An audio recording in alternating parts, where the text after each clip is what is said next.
Daily beloved brethren in Christ, loving greetings to you in the perfect and faithful name of our Lord and Savior Jesus Christ.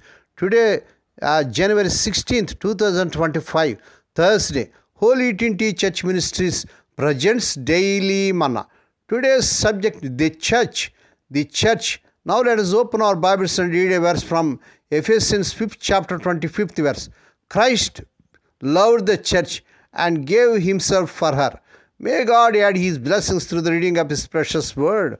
Dear children of God, saints of God, what are we to understand by the word the church?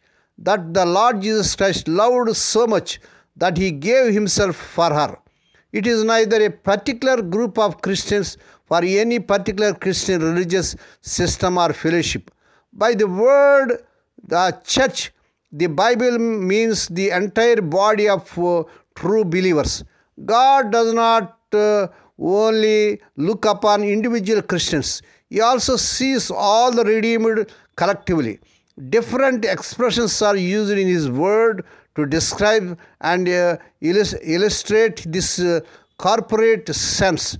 The three best known and most important are the body, the house, and the bride. When it is a question of the body of Christ, the Lord is the head, and all the redeemed compose the various members or limbs of the body. In this figure, the unity of the redeemed is the central thought. Just as we all differ from one another, we are all joined to each other by the Holy Spirit and to the Lord Jesus to form a godly unity. Praise God. In the case of the house or temple of God, the emphasis lies on holiness. Every believer is a stone in God's house. Together we form a spiritual dwelling for God on this earth. Since he is the master of the house, we understand that he will tolerate no contradiction to his ways or wishes. His desire is to see a clear separation in the life of his people from every form of evil and true dedication to himself. Praise God. When the Bible uses the image of the bride of the Lamb, the Holy Spirit thereby underlines the Lord's love and affection towards his church.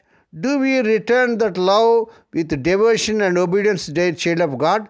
That is what his heart cherishes.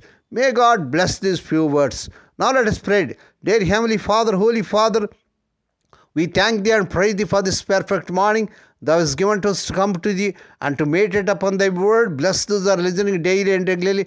Bless those who are sharing their word to their friends and beloved ones. Not only to hear, help them, Lord, to walk worthy according to the word of God. Lord, we pray for those who are celebrating their wedding anniversaries and birthdays today. Lord, bless them and crown them, Lord, with the year of mercy, grace, and gladness. Perform a new thing in their life. Lord, we pray for the sick and suffering. Lord, let thy healing virtues surge through these bodies. Touch them, heal them. Lord, we pray for those who are in great agony because the loss of loved ones in their family. Spirit of the living God, that the God of all comfort them, console them. Lord, we pray for the children as they are going out and coming in throughout this day. Deliver them from all dangers and accidents. Give them safe journeys. We commit all these things into the mighty hands. We ask thee and give thee thanks in the perfect and faithful name of our Lord and Savior Jesus Christ. Amen. May the grace of our Lord Jesus Christ and the love of God and the fellowship of the Holy Spirit be with us all now and evermore. Amen.